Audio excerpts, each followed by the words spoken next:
Mr. Bob Iger's in a little bit of hot water. It's, Jeremy, it's been almost a year since Bob Iger made the announcement that he was coming back as Disney CEO. That happened in like late November 2022. And here we are almost a year later. People thought he'd swoop in and save the company from the evil Bob Chapek, and it's been anything but.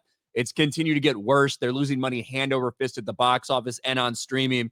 And now over the past couple weeks, you've seen this story, this narrative out there from people that are doing PR for Bob Iger saying everything was so much worse than he thought. He's really been overwhelmed with everything. He didn't expect it to be this bad when he came back, as well as people from like Pixar and Lucasfilm and Marvel all starting to point the finger squarely at, I don't know, maybe Bob Chapek to make excuses for their failures. All of this is happening as Nelson Peltz, the activist investor who said he wanted to maybe come in and make changes at Disney when he saw them failing back at the beginning of the year, is back, this time with more shares. And this time he's teaming up with somebody that has good reason to despise Bob Iger and Disney. And that's Trump mega donor Ike Perlmutter, who Ike Perlmutter like saved Marvel back in the day, decades ago. And then he got pushed out because he wanted to do crazy things like, I don't know, not spend a shit ton of money, cut costs, maybe not focus on characters that the fans don't actually care about. That's not what Kevin Feige wanted to do. That's not what Bob Iger wanted to do.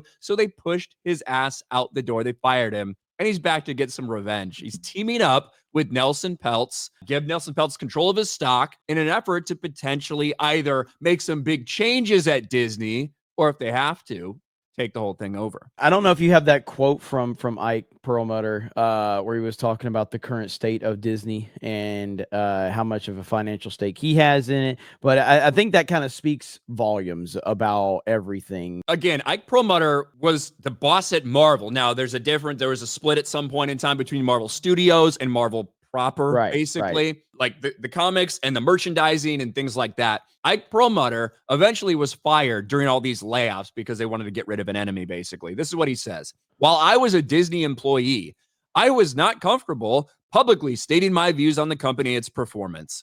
As someone with a large economic interest in Disney's success, I can no longer watch the business underachieve its great potential. Very damning right there for what Bob Iger has done. And yeah, I mean, this is going to be interesting. I mean, it's still from a shareholder, stakeholder standpoint. I mean, you still have BlackRock and what's the other one? Vanguard. I don't know how much effect they can have on it, but it's nice that there's some people out there that are finally, trying to make some noise within the board. But I just don't see how Disney continues to sustain where they're at with everything going on, with how much money they're losing across the board. I mean, it's not good. I don't know how much of an effect it's having at the theme parks right now, but that is kind of ground zero for them. And the whole point about theme parks is to create IPs within movies and television that people then want to go see within the theme parks. That's not happening. What Nelson Peltz has done at other companies is they get enough influence, they buy enough shares to get on a board. And if you are on the board, you can propose things, you can influence decisions. It doesn't mean you're in charge or anything like that. But if that doesn't work and the company still continues to go the wrong way, if a company is failing, what you have an opportunity to do are appeal to the shareholders themselves. And that's what this kind of end game is. If the newest quarterly earnings report that comes out within the next week or so, and once again, they've lost subs. Once again, things are bad. Stock goes down more. You got a lot of very angry investors that are ready for changes. So you can use that and say, hey, either the investors all band together and they actually make decisions as shareholders, as majority, like the majority shareholders come together and make decisions to make some changes with people in power,